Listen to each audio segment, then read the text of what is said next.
Vamos a comenzar con este último momento de el encuentro, de este segundo encuentro, y me voy a permitir leer una muy breve presentación de Pablo Picato. Conocí a Pablo Picato a fines de los años 80. Era miembro de alguna generación de estudiantes de historia, particularmente entusiastas en la Facultad de Filosofía y Letras de la UNAM, que estaban terminando su carrera en esos años, y a los que pertenecían algunos historiadores, historiadoras e historiadores del arte, ya consagrados y reconocidos hoy en día. No lo tengo muy claro, pero puedo asociar a Pablo con alumnos y colegas como Alberto Betancourt, Álvaro Vázquez Mantecón, María Luna, Dana Levin, Cuauhtémoc Medina, Renato González Melo, Adriana Conchevic y tal vez Sergio Miranda. Digo tal vez porque ya a estas alturas también mis líneas cronológicas empiezan a fallar. Todos ellos alumnos de otros maestros y colegas como Eduardo Blanquel, Gloria Villegas, Josefina MacGregor, Ignacio Sosa, José Antonio Matesanz, Miguel Soto, Georgette José y Lorenzo Luna.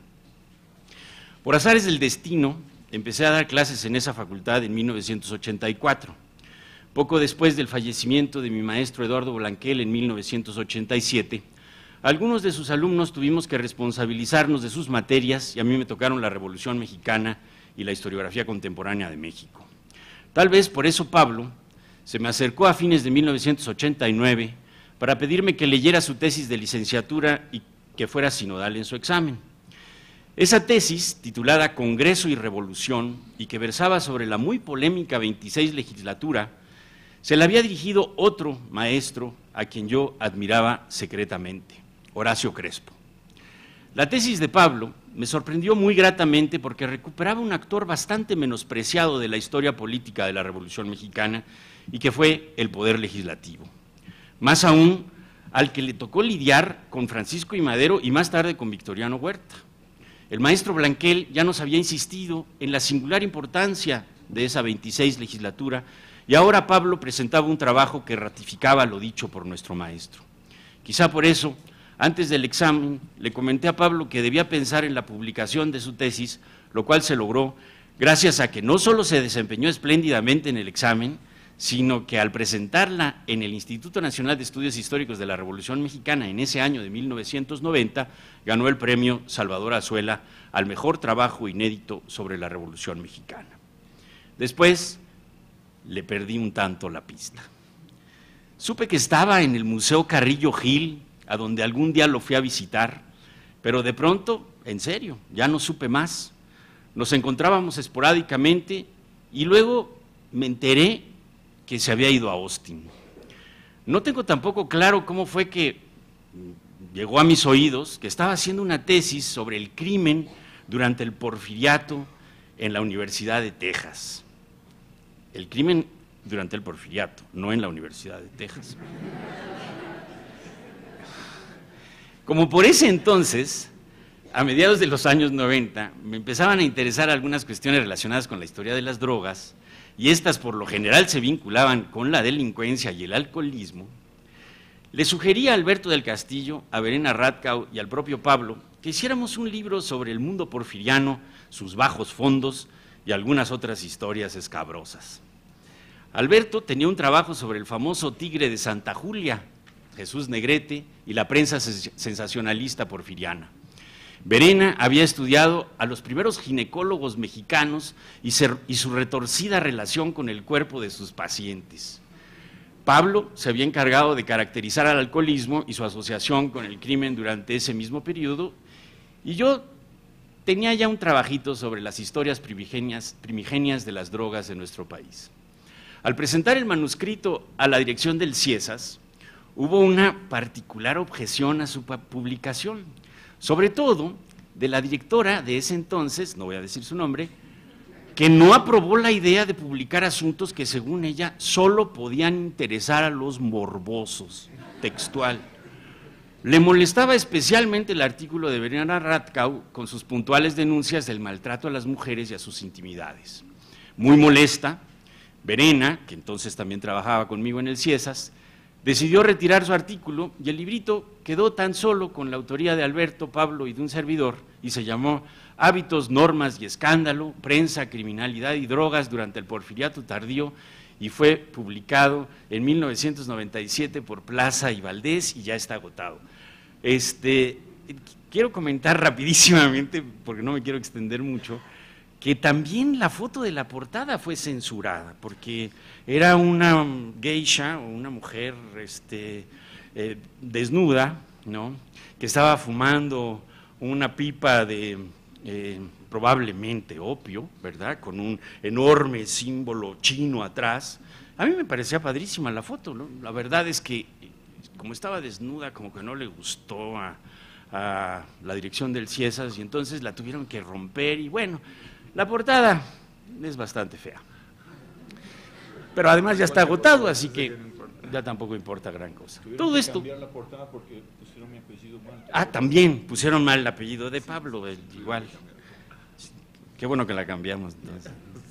Todo esto viene al caso porque mientras Alberto y yo derivamos nuestro trabajo hacia otras vertientes, Pablo siguió profundizando en la historia del crimen, terminando su tesis doctoral en Austin, misma que en 2001 publicó en la muy respetable Duke University Press con el título de City of Suspects, Crime in Mexico City 1900-1931. Muy rápidamente este libro se convirtió en un clásico. Pablo ya llevaba varios años viviendo en Estados Unidos, publicando allá en las revistas más connotadas, pero desde luego sin olvidar sus arraigos mexicanos. Esto puede demostrarse en la gran cantidad de artículos que ha publicado en nuestro país y por lo menos en 3 libros más. En 2005, el Instituto Mora publicó Actores, Espacios y Debates en la Historia de la Esfera Pública en la Ciudad de México, editado entre Pablo y Cristina Sacristán, y en 2010 el Ciesas le publicó La Ciudad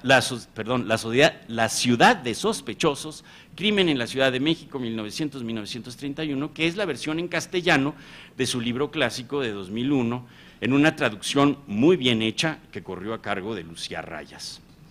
En 1997, la Universidad de Columbia en Nueva York lo incorporó a su planta docente y entre 2008 y 2010 fue director del Instituto de Estudios Latinoamericanos de dicha universidad, ocupando el lugar de figuras de antaño como Frank Tannenbaum y actualmente José Moya.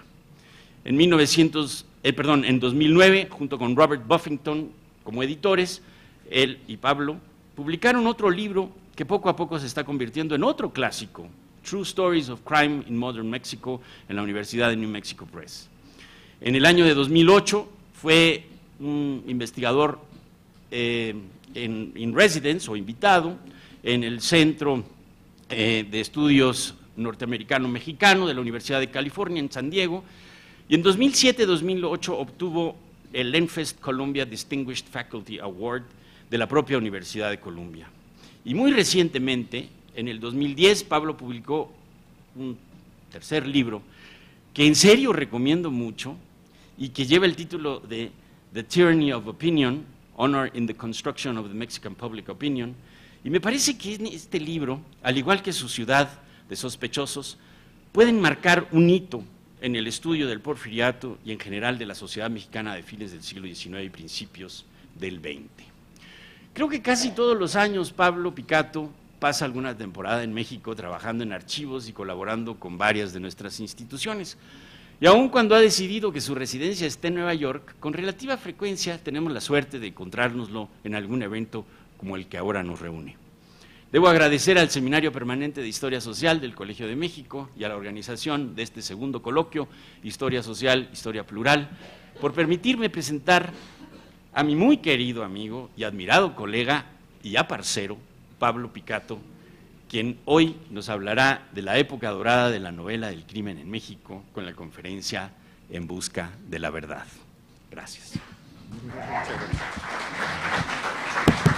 Muchas gracias, Ricardo. La verdad me da mucho gusto que te acuerdes de cuando te fui a pedir que leyeras mi tesis y bueno, lo que estás contando me da mucho gusto también porque es como bueno, cuando uno tiene un trabajo en un gremio como el del historiador, en realidad lo que está haciendo está colaborando con gente todo el tiempo, ¿no?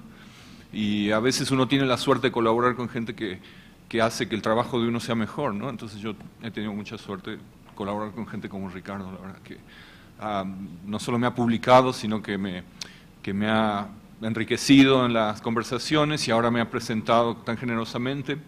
Y bueno, me ha permitido que a continuación los vaya a decepcionar a todos ustedes con mi presentación, pero bueno, haré lo posible. También quiero agradecerle a Clara Lida, a María Dolores Lorenzo, a Mario Barbosa, a Eugenia Chaúl por organizar este evento, por haberme invitado. Ha sido una reunión, yo creo, muy productiva. Ha sido para mí muy interesante ver las distintas formas que toma la historia social en estos momentos, ¿no? Y lo primero que quisiera decir es que la historia del crimen también es historia social, ¿no? Y voy a tratar de sugerir en qué forma es, ¿no?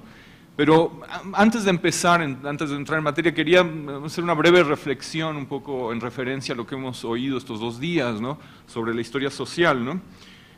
Quisiera decir, en primer lugar, que me parece que después de lo que hemos oído, no podemos decir que la historia social sea simplemente una colección de objetos de estudio seleccionados de antemano. Lo que sí podemos decir es que desde los años 70, en que la historia social se consolidó dentro de la disciplina, ha habido una multiplicación de temas que, como vimos ayer, es muy difícil de clasificar, ¿no? Yo diría que la diferencia hoy en la historia social es que no se da, por supuesto, el objeto de estudio, sino que se problematiza la definición de los sujetos y las relaciones que hay que estudiar. O sea, no tomamos por sentado que hay algo claro que debemos investigar, sino que nos preguntamos cómo llegó a constituirse ese objeto de estudio. La pobreza, el trabajo, las relaciones de clase ya no son categorías naturales, sino que tienen una historia. La relación con las ciencias sociales ha cambiado, que la historia social ya no toma las ciencias sociales como la última verdad de donde se toman las definiciones de objetos que no cambian, sino que la historia ya tiene un diálogo distinto con las ciencias sociales, en la que en cierta forma obliga a las ciencias sociales a pensar históricamente también, ¿no? Yo creo que el mejor ejemplo es el del género, ¿no? Del que hemos hablado algo estos 2 días, ¿no? Si recordamos la formulación que los historiadores empezaron a usar más frecuentemente sobre qué es el género, viene de John Scott, en una crítica a E.P. Thompson. O sea, el punto de partida para entender el género históricamente, como lo hacemos hoy, ha sido, en cierta forma, una crítica a la historia social, ¿no? Que obviamente ha enriquecido la historia social, ¿no? Pero así es, yo creo, no solo con el género, sino en otros casos. Las identidades se redefinen, son parte de relaciones que cambian, ¿no? Y bueno, lo que yo quiero mostrar hoy es que el crimen y la justicia son relaciones sociales, que se van redefiniendo históricamente.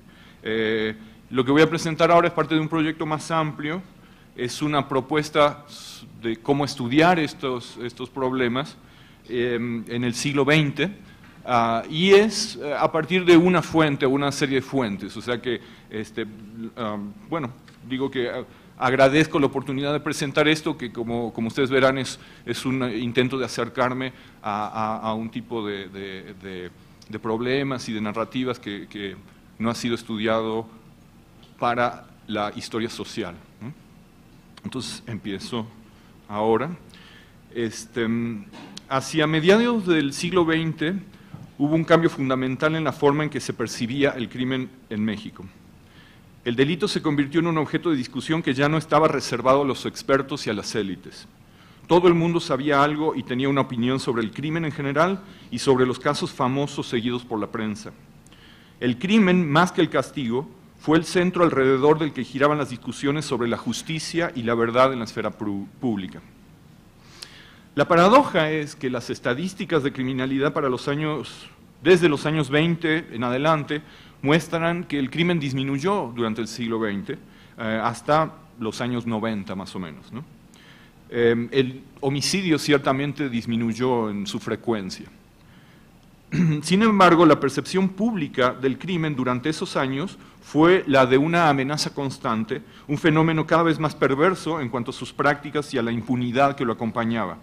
Y al mismo tiempo, un tema cada vez más fascinante para el público a través de imágenes y narrativas. Los homicidas se convirtieron en personajes públicos, a los que los periódicos entrevistaban y retrataban con avidez. Todos querían saber la historia que los había llevado a matar, la manera en que habían planeado y ejecutado su crimen. El homicidio era una ventana para entrar al mundo mental de personajes que conocían la verdad del crimen mejor que nadie, porque ellos lo habían cometido. Como sabemos muy bien, durante el porfiriato la criminología positivista se convirtió en el saber más prestigioso e influyente sobre el crimen y la sociedad urbana en México. A partir de la influencia inicial de Lombroso, las escuelas de interpretación se diversificaron con el tiempo, pero la disciplina mantuvo su foco en el criminal como ese ser anómalo al que era necesario explicar para poder neutralizar. Las explicaciones biológicas continuaron teniendo mucha fuerza durante el siglo XX, desde el determinismo craneal hasta la psiquiatría y la sexología, aunque también los factores sociales de la criminalidad eran citados. Los científicos continuaron publicando sobre estos temas. Sin embargo, hacia mediados del siglo XX, hubo un cambio fundamental en la forma en que se formaron lo que Lila Caimari llama saberes profanos sobre la delincuencia. Los lectores que tal vez a principios de siglo consumían libros de Carlos Rumagnac, un criminólogo, sobre los presos en la cárcel de Belén, empezaron a buscar otras maneras de entender el crimen y a los criminales. En el caso de México, el resultado fue que el conocimiento individualizado, las imágenes y las palabras de los criminales transmitidos por la prensa y la literatura debilitaron las generalizaciones biológicas de la ciencia. No bastaba decir que un asesino era un criminal nato para explicar sus acciones. Un ejemplo que podría citar es el de en la prensa, donde se usan estos términos. Es un crimen ocurrido en una peluquería en Tacubaya, 1934, en el que Santiago Rodríguez Silva mató a navajazos a 3 mujeres con las que vivía. A medida que la prensa se fue dando información sobre varios días, ¿no?, cada vez más detallada sobre su vida y su relación con las víctimas, Rodríguez Silva fue cambiando. El periódico La Prensa tuvo que admitirlo, al principio decían, lo veíamos como uno de los, cito, ejemplares típicos del lombrosiano. Pero a medida que lo fueron entrevistando y entendiendo su historia, cito a La Prensa, ya no es solo el ente mórbido, marihuano, supersexual que al principio creíamos, sino que se nos presenta con nuevos atributos, astuto, de grandes recursos, con un poder magnético que sella los labios de hombres y mujeres con quien convive. Ya no era suficiente explicar a Rodríguez Silva y otros asesinos mediante generalizaciones criminológicas. Estas nuevas percepciones del crimen y los criminales fueron posibles gracias a la expansión de los diarios. La nota roja fue el género periodístico más leído e influyente durante el siglo XX y dio acceso a una gran cantidad de lectores a un conocimiento crítico y detallado sobre la realidad del crimen. Algunos casos que involucraban a políticos o miembros de las clases altas permitían asomarse a la vida de los privilegiados, pero también los casos los artículos sobre casos menores también documentaban la rutina de la violencia y la corrupción. Era un género periodístico muy crítico, sobre todo al principio. Hacia fines del siglo ya se volvió una cosa mucho más visual y morbosa, pero la nota roja desde los años 30 hasta los 50 yo creo que es un género que hay que leer con más cuidado. El gobierno intentó censurar la nota roja con el argumento de que ofrecía malos ejemplos a sus lectores incautos.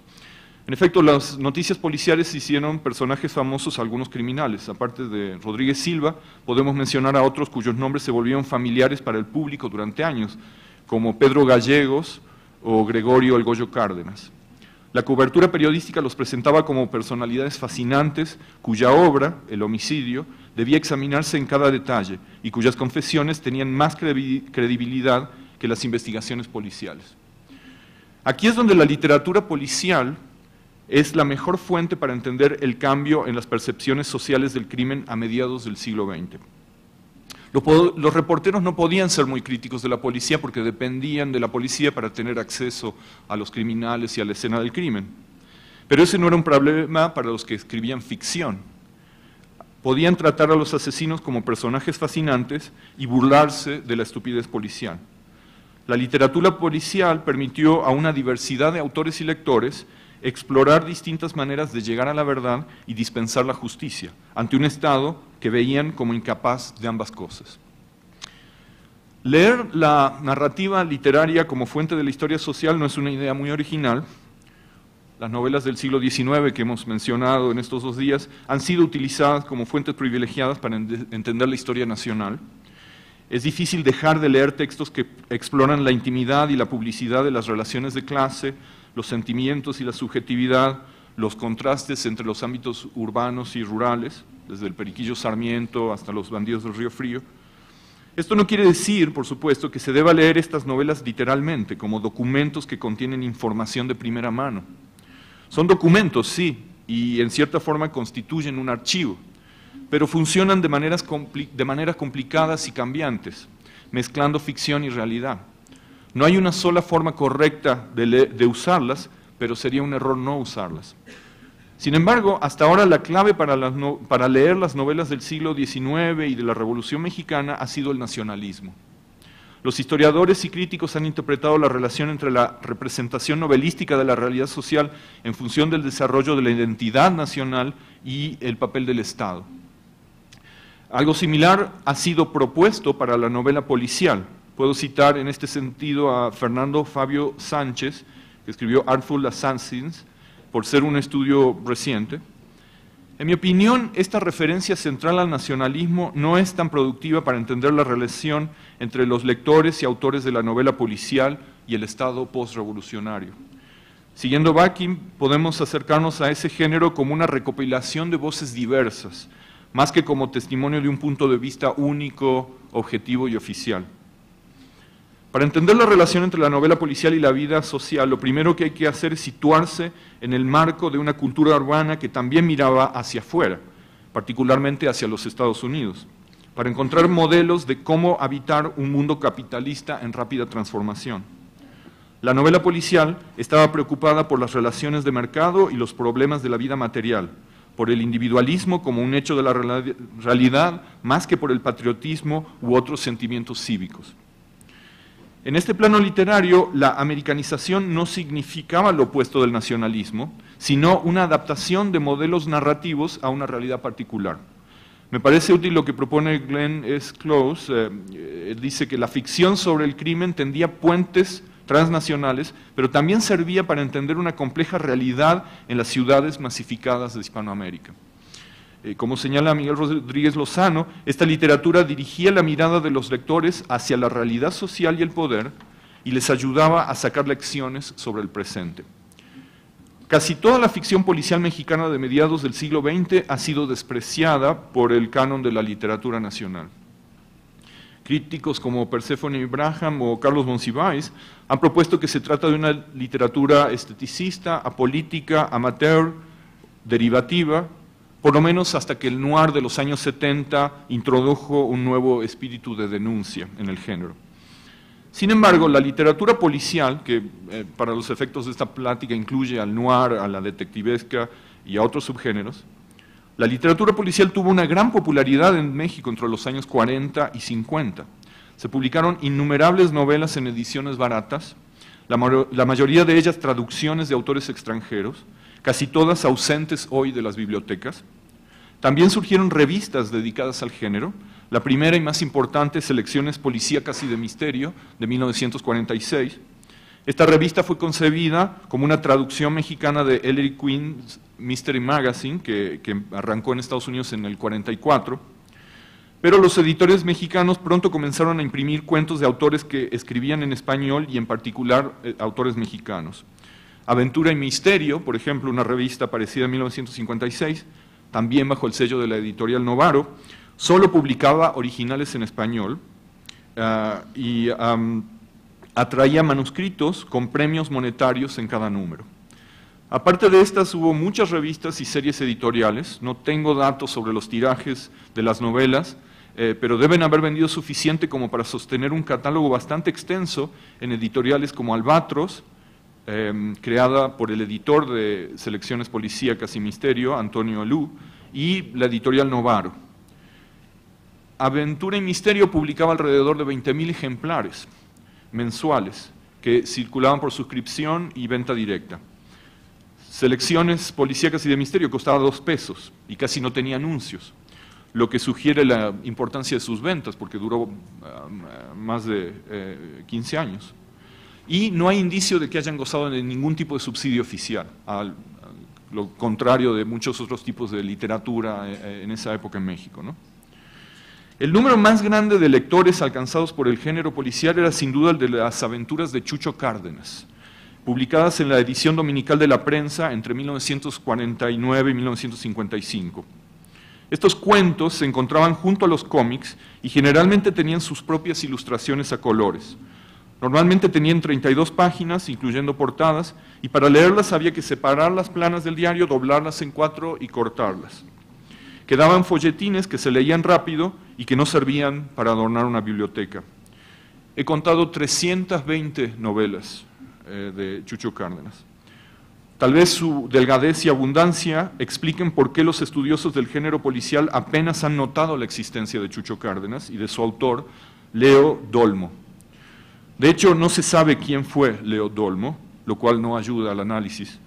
Ciertamente se trata de un seudónimo, tal vez de varios autores, probablemente uno de ellos español, a juzgar por el vocabulario y los escenarios de algunas de las historias. Pero le pregunté a Pablo Yankelevich si encontró a Leo Dolmo en los registros de extranjeros y no existe, entonces, por lo tanto, esa persona, por lo menos, no pasó por la Secretaría de Gobernación, no tengo ninguna otra evidencia de su existencia, ¿no?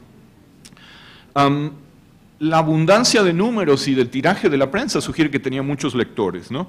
Luego sé que hubo un programa de radio inspirado en las aventuras de Chucho Cárdenas y la prensa reeditó una selección en los años 80 de sus aventuras. Pero los números por sí solos no son suficientes para entender la importancia de estas publicaciones. Hay razones en el género mismo que explican su popularidad y sugieren la forma en que transformó las prácticas de lectura. La principal, en mi opinión, es la transparencia del modelo detectivesco y la facilidad con que se puede leer y replicar. La predecible secuencia de crimen, investigación y resolución, las reglas claras para su escritura y lectura. Eran factores, todos estos, que hacían al género particularmente democrático, como lo ha señalado Ilan Stavans. Estas historias tenían la capacidad de dar expresión literaria a una vida urbana complicada y agresiva. Según Ernst Mandel, el policial es un género que cambia con la realidad y cuya producción es industrial, en tanto que busca la rapidez en la reproducción y la circulación y los costos bajos. Para lograr el entretenimiento de los lectores, estas novelas debían apelar a sus preocupaciones prácticas, no solo a su deseo de huir de la realidad.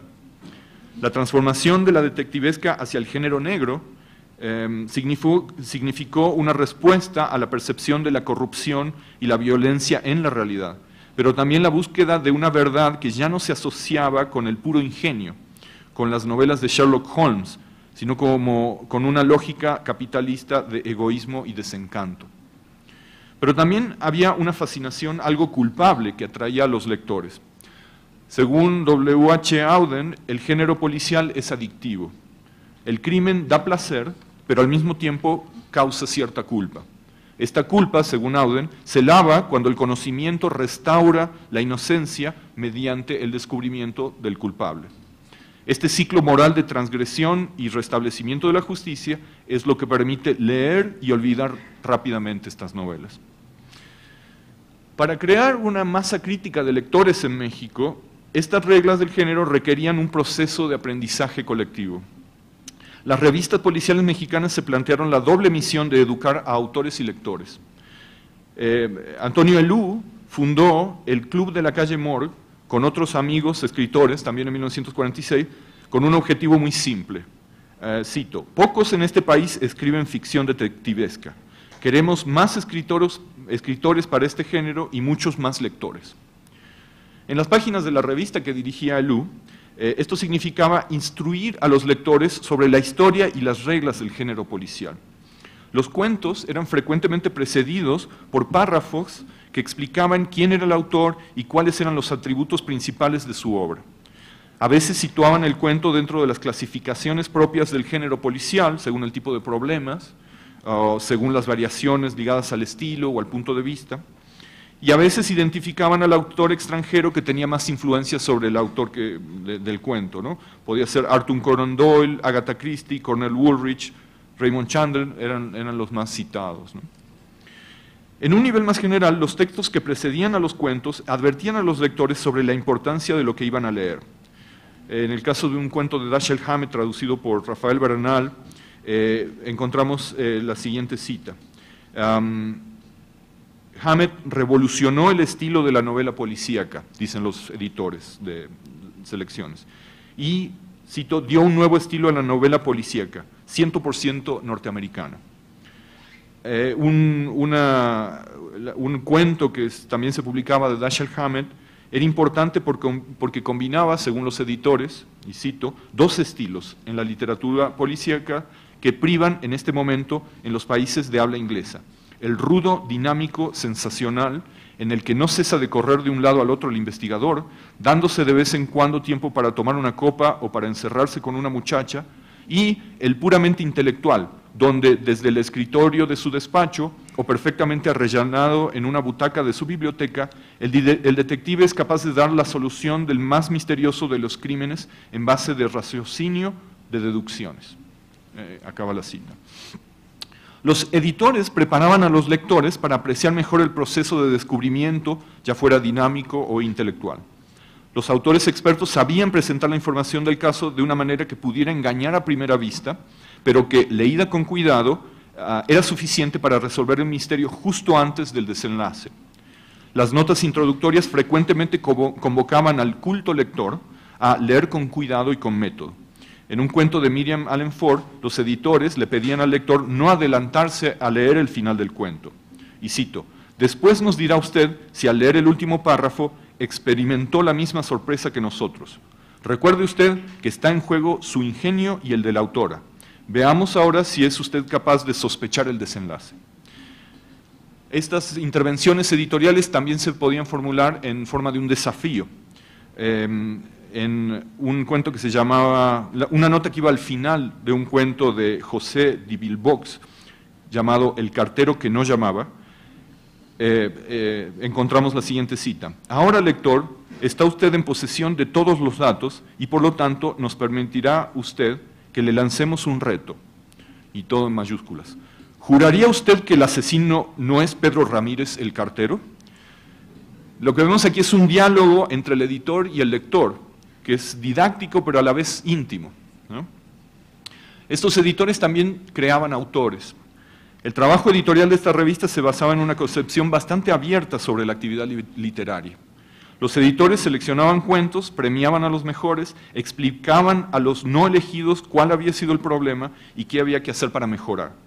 En el texto que presentaba La muerte piadosa de Alonso Tégula, los editores declaraban que al seleccionar los cuentos buscaban, cito, limpieza elemental del idioma, claridad, emoción, fuerza expresiva, tensión dramática, intriga, pero también lógica.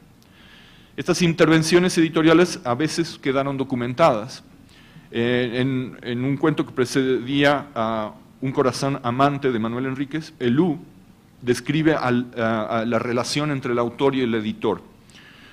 Cito, un buen día se presentó frente a nuestra mesa de trabajo un joven alto, delgado, moreno, de nariz aguileña, no tanto como la nuestra, desde luego, sencillo y nervioso al mismo tiempo. Y este autor traía consigo unas cuartillas que quería enseñar a los editores, a los que estos respondieron como los obligaba su deber. Cito, después de haberles sugerido que hiciera algunas modificaciones, que cuidara un poco más su estilo y que, bueno, que pensara algo más original, tuvieron que decirle que no lo iban a publicar. Sin embargo, Enríquez regresó unos meses después con un nuevo manuscrito que sí publicaban, ¿no? Cualquiera podía escribir si tenía algo de ingenio y se apegaba a las reglas. Como consecuencia, estas revistas publicaron escritores que todavía no eran autores, farmacéuticos, profesores, actrices, cronistas deportivos, estudiantes. Todos eran neófitos pero también eran lectores nuevos y ávidos lectores. El diletantismo con el que Monsiváis caracterizaba los orígenes del género policial en México se aplica menos a los editores que a los autores, para la mayoría de los cuales escribir ficción era una actividad secundaria. Por ejemplo, tenemos una autora que firmaba con el seudónimo E. Varona y que en realidad era una maestra de matemática y que escribía libros de texto. Y en una carta les explicaba a los editores por qué tenía que usar ese seudónimo tan lleno de ironía. Cito: yo soy la chiflada de la familia y no quiero arriesgar mi cuello dándoles mi verdadero nombre. Las novelas policíacas me fascinan para leer, tal vez algún día llegue a escribirlas, pero no las quiero vivir. Por lo menos no como víctima. Cito. Tal vez sí como asesino, pero no como víctima. Pocos de estos autores adquirieron fama literaria, y si lo hicieron fue a través de otros medios, como Rodolfo Usigli, mejor conocido por sus obras de teatro. Dentro del género policial, Usigli solo publicó una novela, Ensayo de un crimen, de 1944, pero probablemente la más importante. El complot mongol de Rafael Bernal solo tuvo un reconocimiento tardío, fue publicado en 69. María Elvira Bermúdez, feminista en algunos cuentos, pero muy ortodoxa en cuanto a la concepción de la literatura policial, escribió y antologó el género, y como Usigli Bernal fue reeditada en los años 80. Ese es un momento en que se recuperó esta literatura policial. Pero los tres pudieron escribir porque tenían trabajos en el gobierno. La gran mayoría de sus colegas no se podían dar ese lujo. La enorme mayoría de los autores mexicanos en estas revistas han sido ignorados cuidadosamente por la historia literaria nacional. Una de las razones dadas para este olvido es la falta de originalidad de los autores mexicanos. Editores y autores como Elú leían, traducían o publicaban a los clásicos, pero también a muchos autores menos conocidos. La línea entre el plagio y la variación sobre un tema no era muy clara en algunos casos. Máximo Roldán, el detective de algunos cuentos de Elú, era frecuentemente comparado con Arsène Lupin de Maurice Leblanc, pero era como una variación sobre el tema, no como un plagio. En otros casos, las semejanzas no eran lícitas. Como nos recuerda Vicente Francisco Torres, en un momento dado, Selecciones Policíacas y de Misterio tuvo que recordarle a los autores que enviaban manuscritos, cito, que toda similitud con cuentos, novelas, relatos de otros escritores recaerá sobre su exclusiva responsabilidad. Aun cuando, continuaba la revista, su propósito no haya sido el plagio. Para sacarle más provecho a nuestra lectura de estos cuentos hay que olvidarse de la perspectiva literaria, que hace del autor y de su obra una entidad siempre coherente. La preocupación por la originalidad también me parece es un residuo de esta lectura nacionalista. La pregunta más interesante, si leemos esta literatura policial como parte de la historia social de su momento, no es cómo un escritor aficionado puede convertirse en un autor profesional, sino cómo un lector, entre muchos, se decide a escribir, publica y luego vuelve a las sombras. ¿Qué cambió para él o ella gracias a este placer pasajero del género policial? Los detectives de ficción en estas historias son el mejor ejemplo de cómo estos autores ponían en juego su inteligencia amateur sobre el crimen y la conectaban con la realidad mexicana. No cualquier tipo de investigación era plausible en México, un país donde la policía no era honesta ni efectiva. Francisco Martínez de la Vega, por ejemplo, escribió cuentos que eran parodias del género y se burlaban de la estupidez nacional.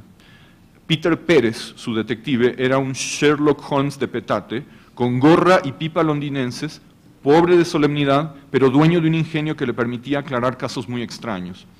En lugar de inyectarse morfina, fumar y tocaba el violín, Peter, cito al autor, se encerraba a comer pepitas de calabaza, jugar solitarios con baraja española y chiflar "tú ya no soplas". Sus procedimientos se adaptaban a esas circunstancias. Por ejemplo, para saber si hubo veneno en un caso, Peter Pérez hizo que un perrito lamiera la mano del cadáver y, con terribles consecuencias para el perrito, descubrió que había sido usado veneno, ¿no? El rasgo común de estos detectives de ficción era precisamente no serlo. El personaje central en los primeros cuentos de Antonio Elú era el detective ladrón Máximo Roldán. Las circunstancias lo habían obligado a matar y a robar, pero, ajeno a la culpa, se dedicaba a usar su ingenio para resolver casos más difíciles y de vez en cuando embolsarse joyas o dinero. Chucho Cárdenas era reportero en un periódico idéntico a La Prensa. Con el apoyo de su director se metía en casos importantes y los resolvía con ingenio y audacia. Chucho usaba el sentido común, viajaba donde fuera necesario y no se preocupaba mucho por las sutilezas de la ley. Si hacía falta, seducía a empleadas domésticas, utilizaba disfraces y también envenenaba perros. Como otros detectives mexicanos de ficción, a Chucho no le gustaba cargar pistola. Aunque a veces... ¿Se me fue esto? Yo creo que se acabó la pila.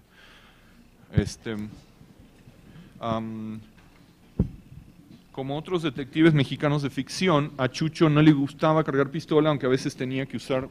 Vuelvo con la violencia para sacar a luz la verdad.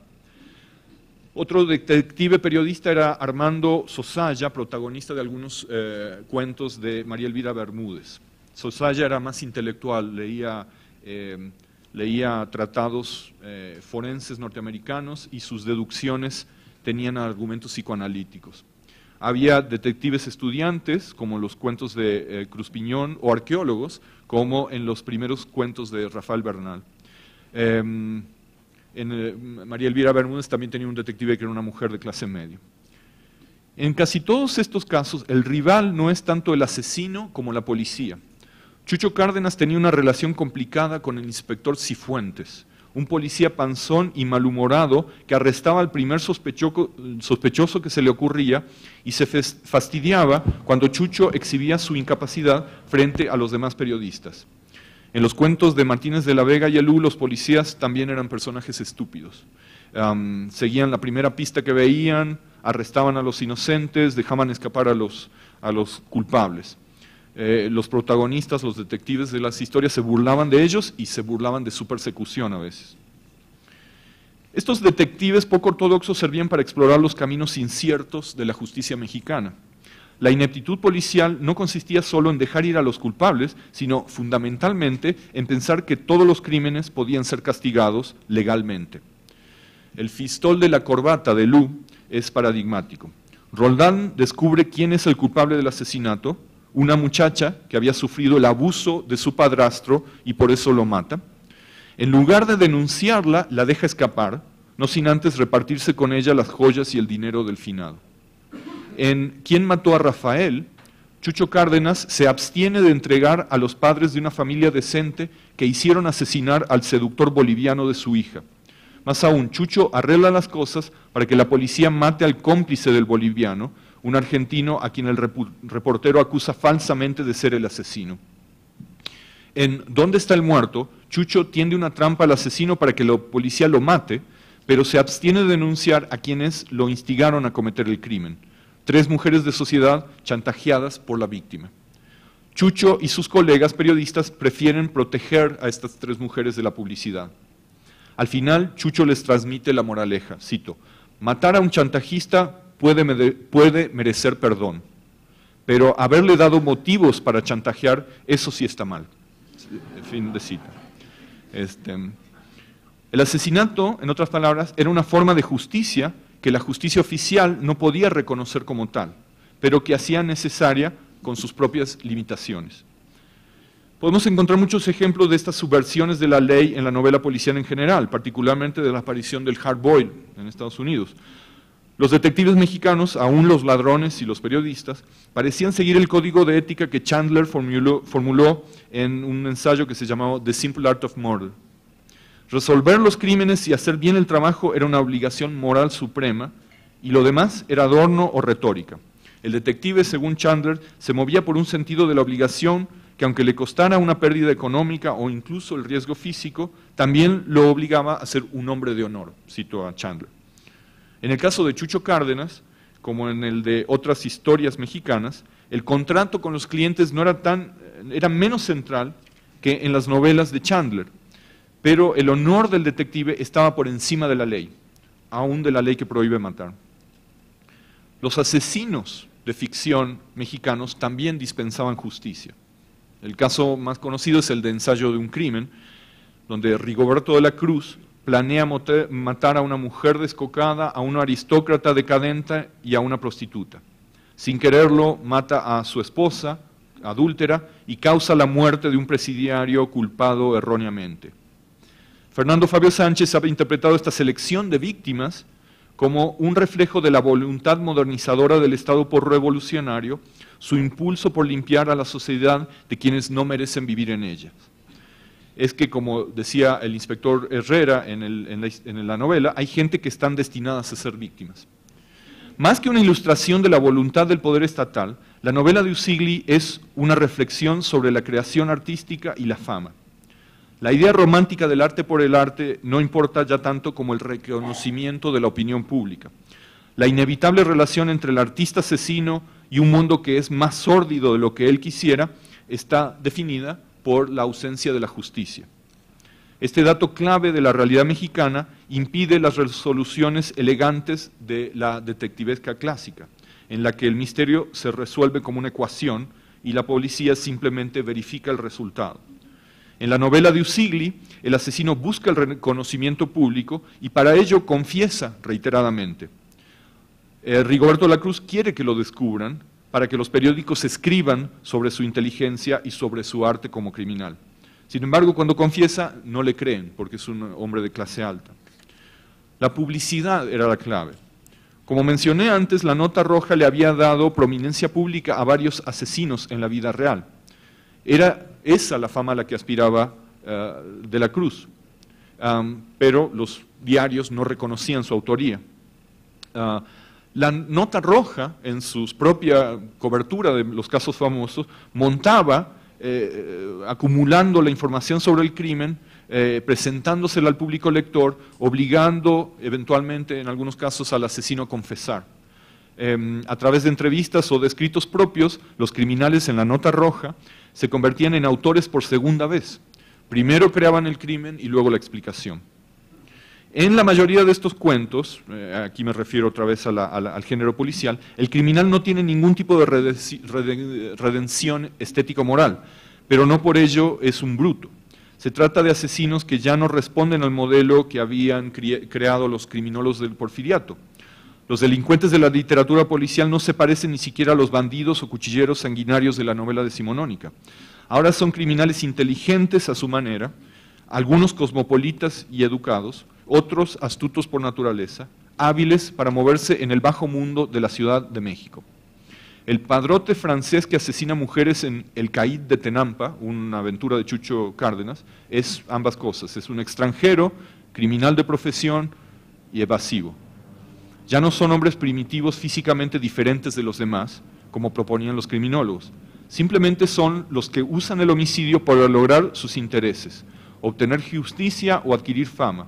Una fantasía que sin duda compartían sus autores y lectores. El escritor que mejor refleja esta fantasía sobre el asesino como autor y el asesinato como justicia era Juan Bustillo Oro.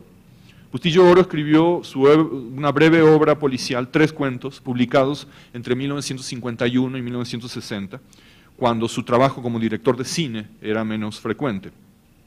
En sus memorias describe cómo el cine mexicano fue cayendo bajo el control de distribuidores que estafaban a los productores y de sindicatos que los extorsionaban.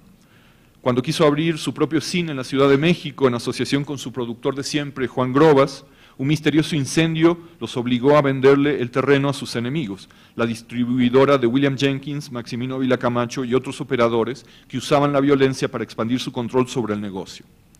En uno de los cuentos de Bustillo Oro, El asesino de los gatos, el narrador explica cómo permitió que sucediera el horrible accidente que causó la muerte de su patrón, un déspota que mataba gatos por placer. No hay castigo en el cuento, ni siquiera investigación, pero sí una justicia bastante gráfica. En Cómo murió Charles Prague, de 1960, Bustillo Oro desarrolla el tema de la justicia en forma de asesinato que parece accidente y lo combina con una reflexión sobre la creación artística. En el Hollywood de los años 20, Lee Smith, un actor de carácter, harto de ser siempre el villano que acaba derrotado, envenena al galán de la película, Charles Prague, quien muere frente a la cámara que los están filmando. El director usa la filmación de la agonía de Prague porque sabe que así la película va a venderse más. Sin embargo, para ello debe cambiar el final de la película y hacer del villano, Smith, el vencedor. Así se hace justicia al mérito artístico del criminal, un actor superior, por lo menos en su propia visión, a Prague. Pero ahí no acaba la historia.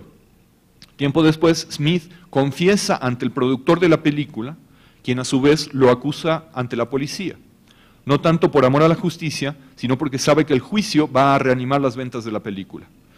Lejos de intentar evitarlo, el asesino acepta su destino como su último papel de villano, que actuará con el mismo profesionalismo que caracterizó toda su carrera y con el que logrará una consagración artística.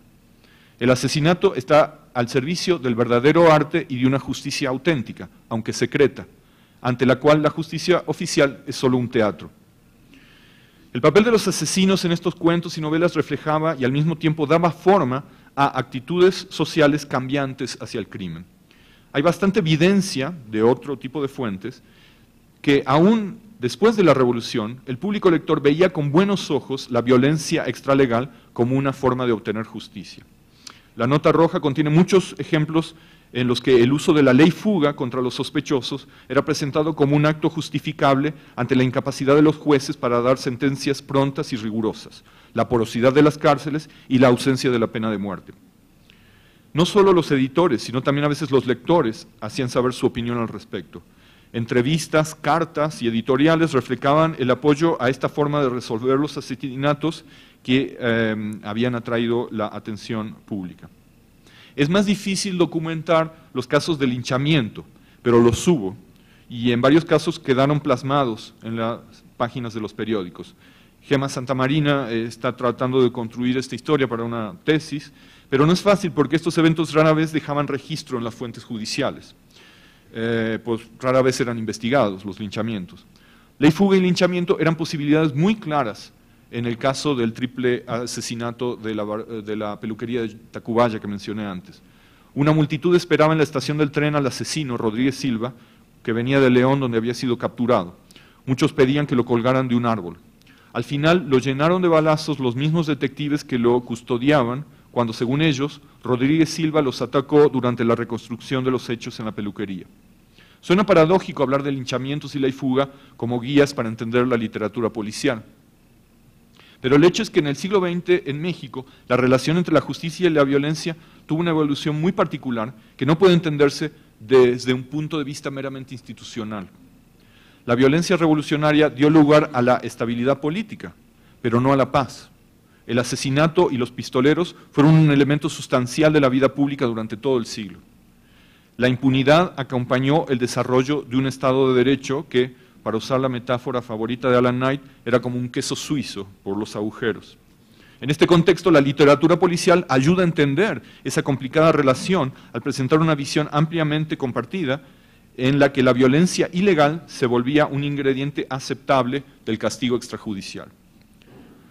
La novela policial y la nota roja nos muestran que la impunidad se fue estableciendo como el rasgo dominante en la percepción del crimen y la política entre el público mexicano del siglo XX.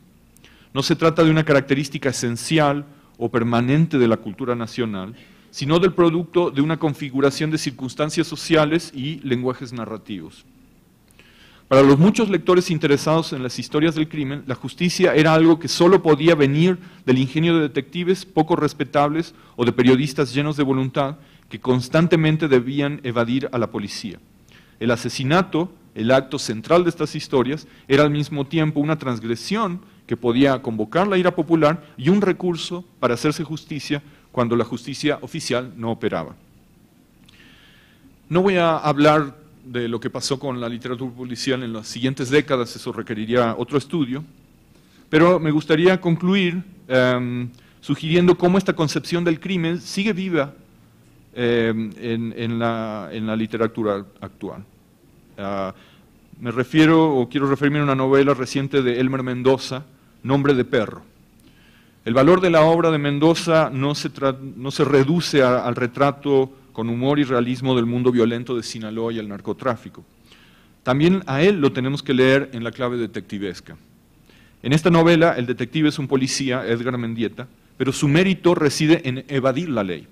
Trabaja para una poderosa narcotraficante y deja en sus manos la justicia que sus sicarios ejecutan sin miramientos.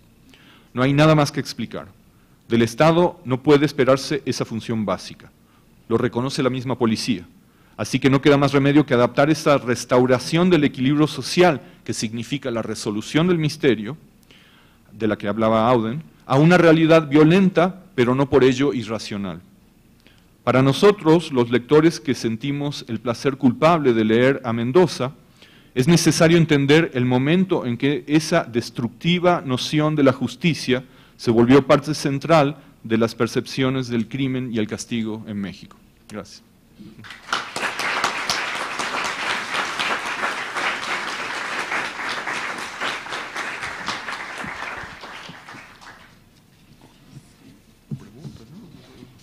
Si hay algún comentario, pregunta, creo que tenemos un ratito para seguir conversando con Pablo. Tenemos Saidi y luego decimos.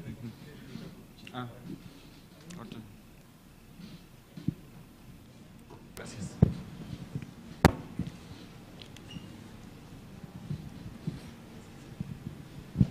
Bueno, pues felicitaciones, Pablo. La ponencia está muy interesante, tu presentación.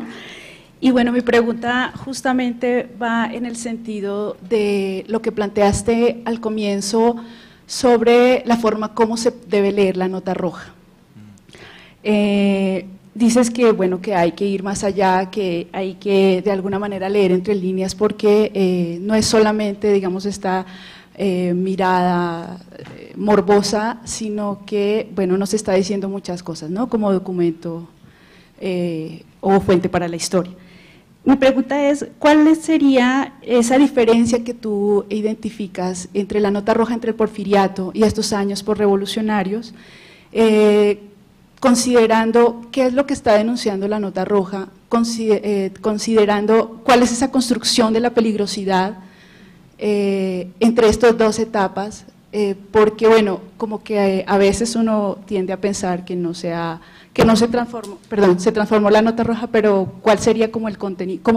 ¿Qué cambió en términos del contenido? Gracias.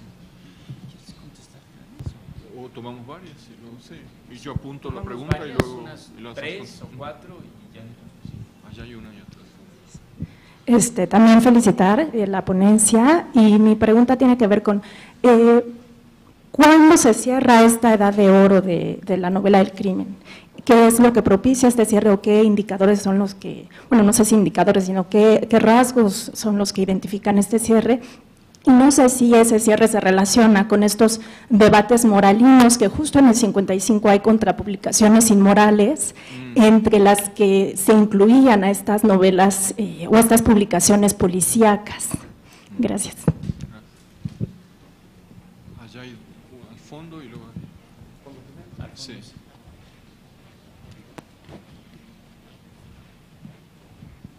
¿Quién iba a hacer una pregunta? Buenas tardes. Me parece muy interesante y muy atractivo la ponencia en general. Y mis preguntas van más bien en el sentido de la distribución de las revistas. Bueno, nos comentó que no cuenta con el dato del tiraje de estas revistas, pero si hay alguna manera de poder rastrear hacia dónde se distribuían, hacia dónde se dirigían, qué partes del país iban estas revistas, y también sobre si habría alguna periodicidad establecida por las editoriales hacia las revistas o era muy variable y nada más.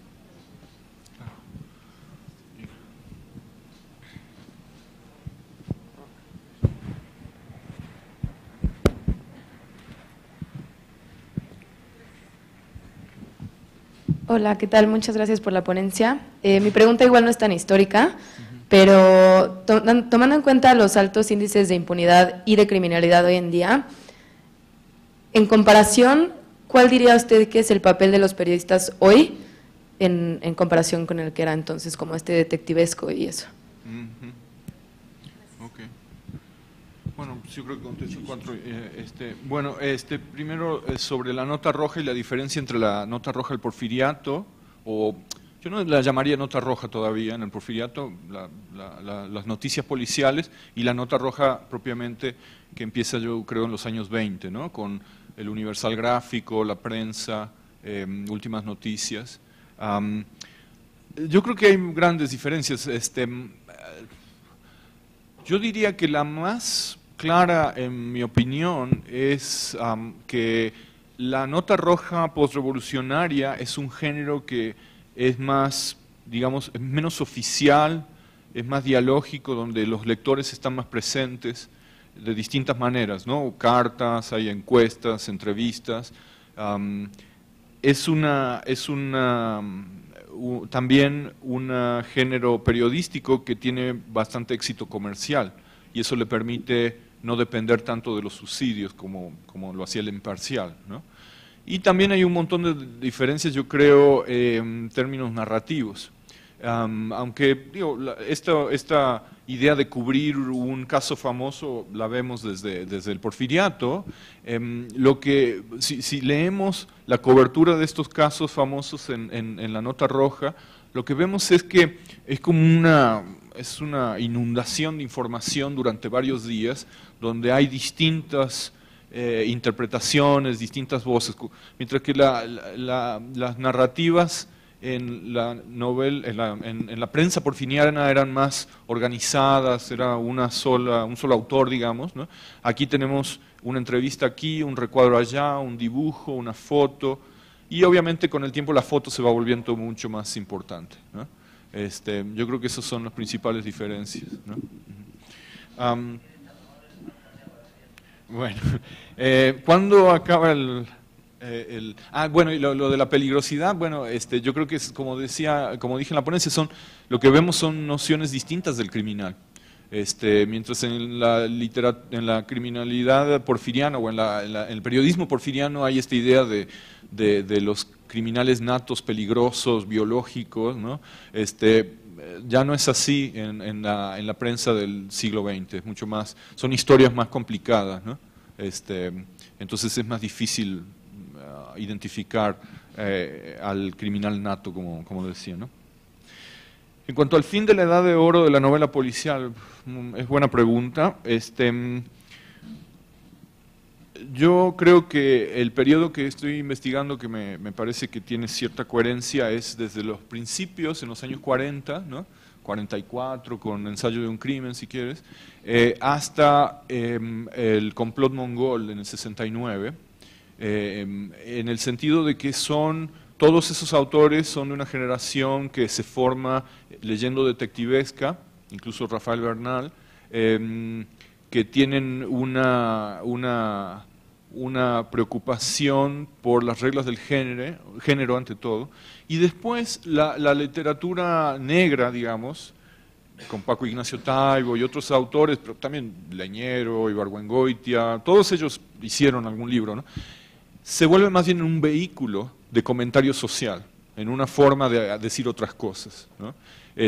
No digo que no sean buenas, pero ya tienen otra forma de utilizar el género policial, ¿no? Y bueno, en los años más recientes, con Elmer Mendoza, yo diría que incluso Roberto Bolaño, hay un regreso, en mi opinión, a la idea de la búsqueda, de tratar de encontrar la verdad, ¿no? Pero bueno, ahí ya no me meto tanto, ¿no?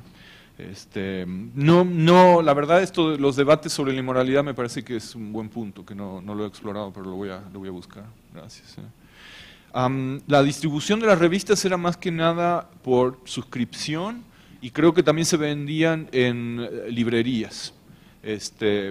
No tengo los tirajes de las novelas policiales, pero sí sé que Selecciones Policíacas, Aventura y Misterio publicaba 20.000 ejemplares al mes.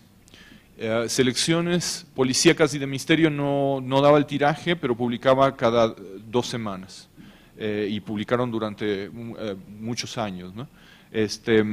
Los editores siempre decían que no tenían dinero, ¿no? Siempre se quejaban de eso, pero bueno, el negocio duró un buen rato.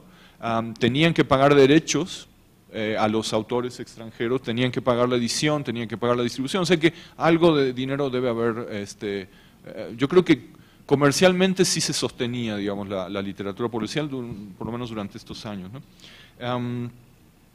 Y bueno, sobre los periodistas de hoy y en comparación con los periodistas de entonces, digamos,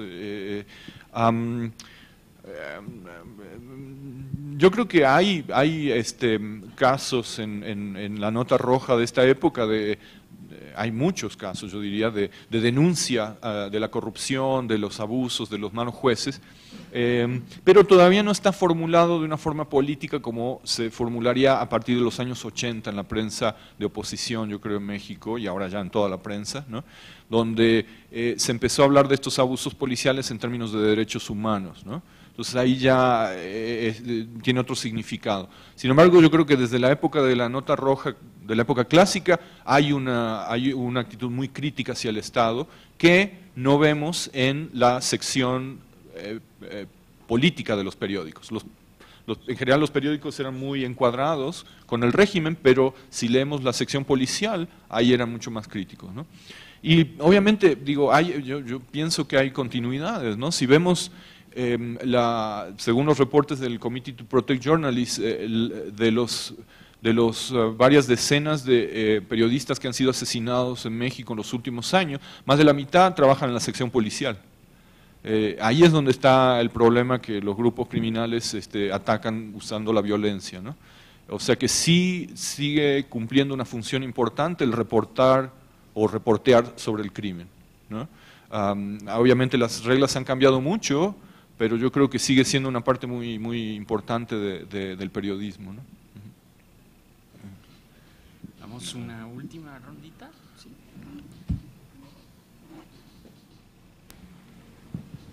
Muy interesante y me hizo pensar en muchas cosas. Algo que me llama la atención es esa fluidez de esta literatura, digamos, el que los propios lectores escribieran y se publicara.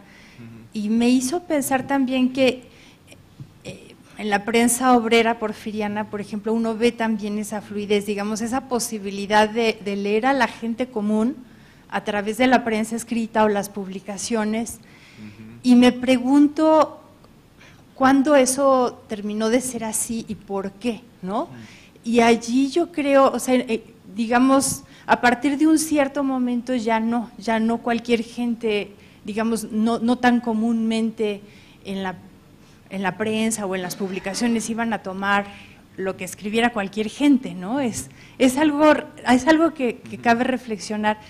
Y también hasta qué punto, bueno, es realmente la televisión la que sustituye a este tipo de novelas, en la medida en que la gente pues ya aprende la televisión y ve a Columbus o que finalmente van a ser pues ya series norteamericanas y que, bueno, tal vez con El Santo y las vampiras o lo que sea pueda ver la versión mexicana, pero no tanto, ¿no? Y en ese sentido, en esta idea de la fluidez, ¿hasta qué punto tal vez las redes sociales y los nuevos medios están permitiendo un regreso hacia eso, ¿no? Que no era posible con la televisión y con, digamos, los medios escritos por un largo periodo de tiempo? Ahí al fondo. Perdón, ¿puedo hacer la pregunta? Adelante. Sí. Levanté la mano, sí. Yo digo que hagamos unas 5 o 6 intervenciones y dejemos que Pablo conteste. Ok. Y así seguimos, ¿no? Sí. Hasta las 7:30, ¿no? Que es un poco el programa, o a las 8 si quiere. ¿A qué hora es el partido? Ok. Bueno, muchísimas gracias por compartirnos su trabajo. Tengo un par de preguntas. La primera es, me parece que la novela policíaca está, por lo que entendí, completamente enfocada al ámbito de la ciudad. ¿Esto implicaría que el ámbito rural merece una idealización por parte de los editores? Y la segunda pregunta, hemos escuchado los relatos de varones que son los que cometen los asesinatos. ¿Qué pasa con el caso de las mujeres? ¿Existe también algún tipo de identificación de mujeres dentro de esta historia de la criminalidad? Porque si no mal recuerdo, si nosotros regresamos a los antecedentes porfirianos, En Rumañac platicaba un caso de una mujer, María la Chiquita, si no mal recuerdo, que decía incluso es bisexual, fuma marihuana, etcétera, etcétera, ¿no? Y si esto es así, parecería entonces que la novela policíaca está dejando de lado esos personajes que también podrían existir.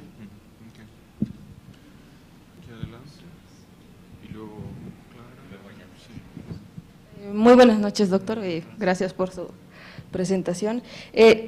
Mi pregunta va respecto a la utilización de la literatura como fuente. Usted mencionaba que a las novelas no hay que leerlas literalmente, ¿no? Y pues olvidarse un poquito del criterio literario.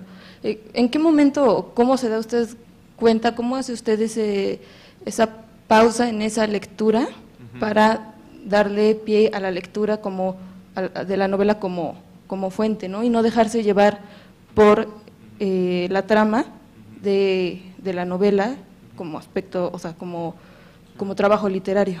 O sea, ¿cómo hacer ese ejercicio? Ajá. Es difícil, sí.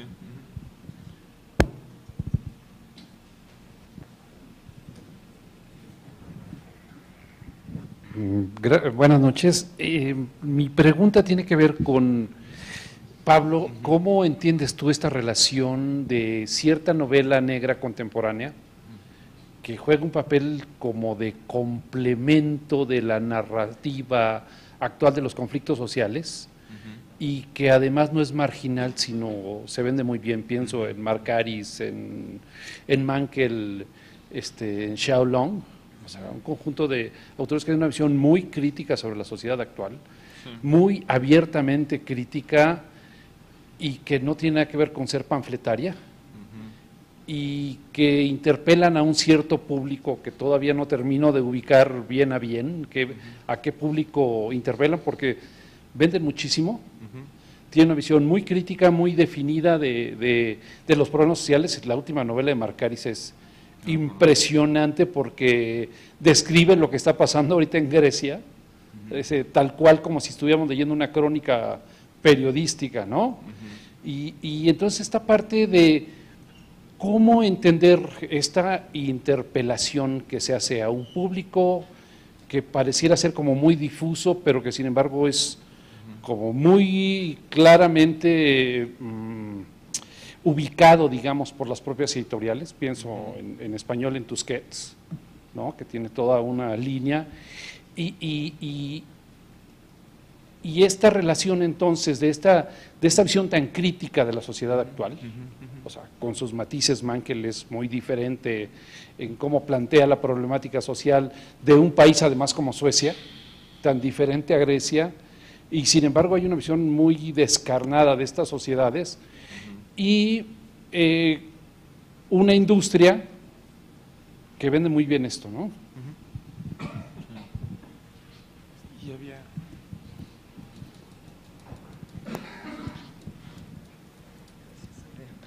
Pablo, muy interesante el trabajo, la presentación y desde luego el problema que planteas.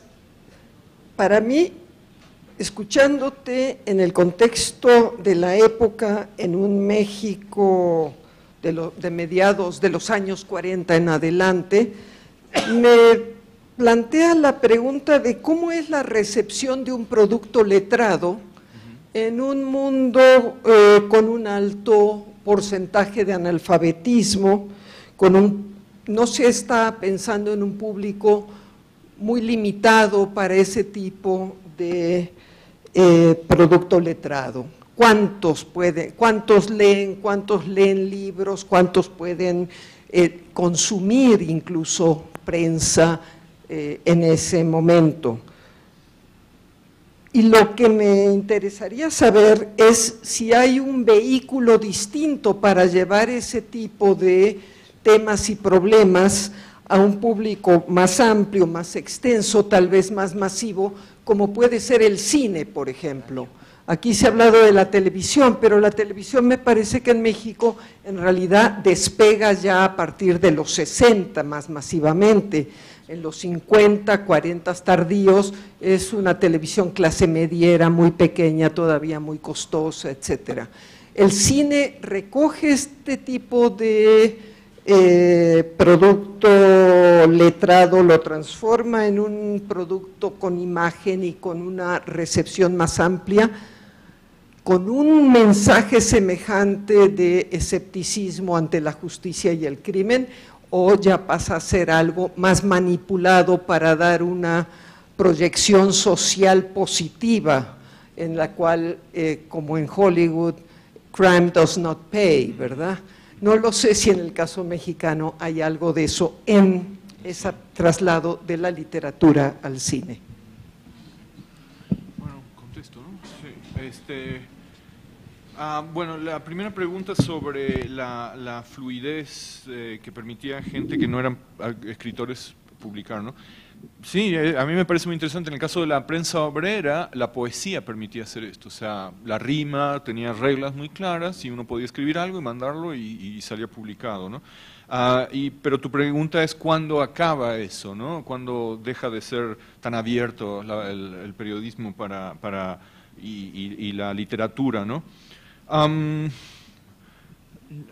En el caso de la nota roja, yo creo que es claro que hay una transformación en los años 60 en adelante, o incluso antes, donde se vuelve una cosa más industrial, más centrada en la fotografía, menos en la narrativa, ¿no? En cuanto a la televisión, yo creo que su efecto es más tardío, ¿no? Y obviamente no permitía la participación del público de la misma forma, ¿no? Yo creo que es una buena pregunta y yo no tengo una buena respuesta, pero es cierto, o sea, lo que tú observas, ¿no? O sea, es claro que esa apertura para publicar desaparece un poco en la segunda mitad del siglo XX. Así que, ok, lo del ámbito rural, si era idealizado, sí, hay muchas historias de Chucho Cárdenas y otros que suceden en ámbitos rurales, ¿no?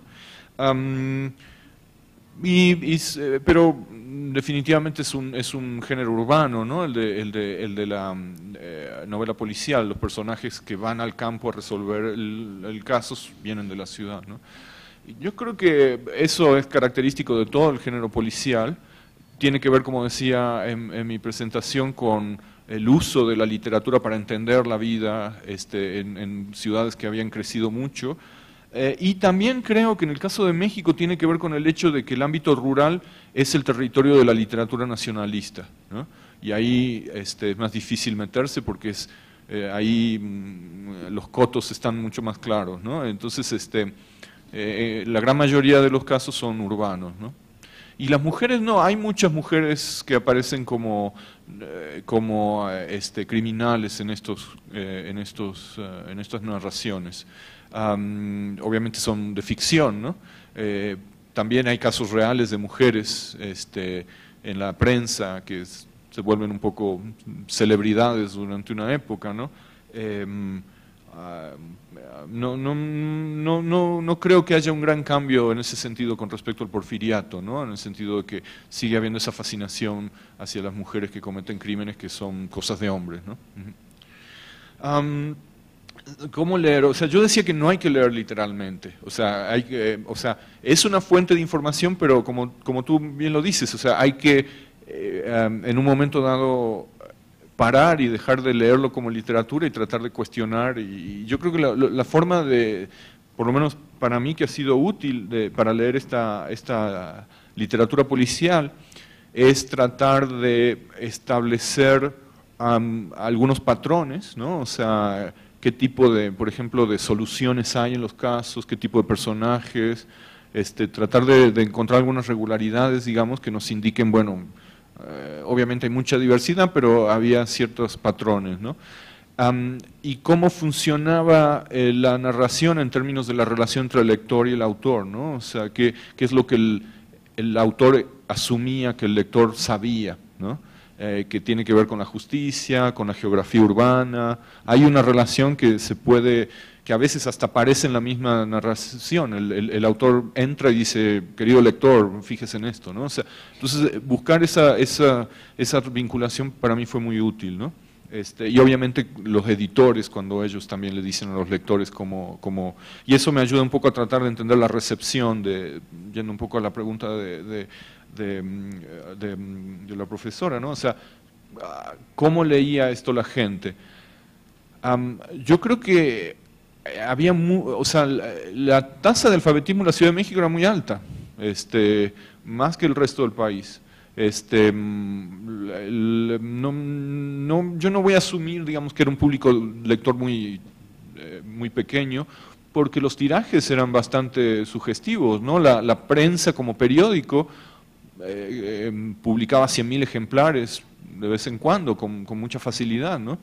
Y había muchos más periódicos, o sea que yo creo que había muchos lectores y obviamente leían distintas cosas de distintas maneras. Ahora, la relación con el cine es muy interesante porque hay muchos de estos autores como Bustillo Oro, Elú, que también trabajaron en el cine, como guionistas, como directores. Hay una conexión muy estrecha, ¿no?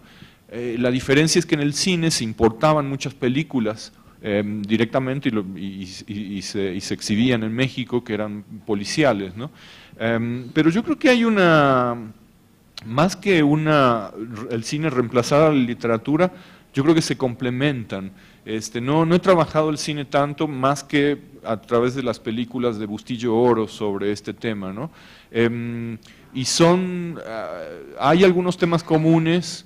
Hay ese sentido de que la justicia es evasiva y que la policía no está presente. En muchos casos los que resuelven el crimen no son como en El asesino X de Bustillo Oro, en El hombre sin rostro, no son los detectives de la policía, son personajes que están involucrados en la historia, ¿no? Obviamente sí, no encontramos ahí la caricatura del policía inepto que hay en la literatura, ¿no? La narrativa actual, sí, yo creo que, yo la verdad no conozco todo lo que se publica, pero sin duda es una industria. Yo diría que estoy de acuerdo que es algo que es una visión crítica de la sociedad, que utiliza las reglas del género policial para alcanzar a muchos lectores, ¿no? En ese sentido yo creo que sigue siendo muy efectivo el género policial, ¿no? Tal vez esté regresando, sea una época de... En el caso de México yo creo que es muy interesante. Hay algunos autores que utilizan este modelo, pero también hay una gran industria de lo que en inglés se llaman true crime, ¿no? O sea, libros sobre narcos, libros sobre los carteles de esto y los carteles del otro. Son una gran industria que yo creo que tienen que ver con la misma necesidad de los lectores de entender un poco la realidad, aunque en el caso de México yo creo que lo que más vemos son libros así, ¿no? Menos detectivescos y más periodísticos, ¿no? sobre el crimen actual, ¿no? Pero el género policial y sus reglas creo que siguen siendo bastante accesibles y bastante útiles, y muchos autores lo utilizan como una entrada, digamos, hacia mercados y hacia lectores amplios, ¿no? Bueno, creo que esas eran todas las preguntas, ¿no? Sí.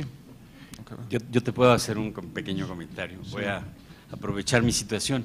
Yo creo que hay una esfera de los medios de comunicación que estamos dejando un poco fuera, que es la radio, sí. ¿no? En este periodo, precisamente, Peter Pérez es un personaje de la radio y hay unos programas como Apague la luz y escuche, ¿no? Cuidado con el crimen. Y el propio Monje Loco, etcétera, etcétera, que están como muy ligados a este tipo de fenómenos, digamos, que están entre el asunto del crimen y la policía, muy en ese mismo estilo, pero que de alguna forma pueden contribuir también a suplir la carencia de la lectura, de hecho, ¿no? Entonces, creo que valdría la pena entrarle un poco también a la radio y cómo transitan de la prensa a la radio, porque esto sucede con cierta frecuencia, y muchas veces también al cine. O sea, sí. prensa, radio y cine están como muy ligados en estos, sobre todo 40s y 50s, ¿no? Cuando se está también armando el enorme emporio de la W, sí, etcétera, etcétera. Y la radionovela viene a ser un elemento también que de repente puede entrar a apoyar esta, digamos, difusión.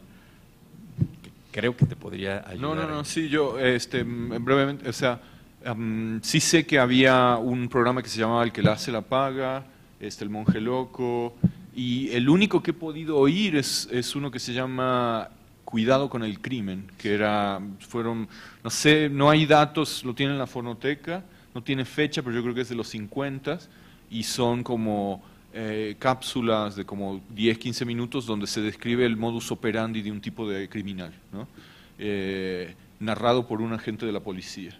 Pero sí, obviamente había una continuidad entre eso y la nota roja muy, muy clara, ¿no? Sí. Bueno, pues si no hay más preguntas, muchísimas gracias a Pablo. Y con esto cerramos, ¿no? Muchas gracias, desde luego, a los organizadores de este evento y a todos ustedes. Esperemos que el año que entra nos volvamos a encontrar.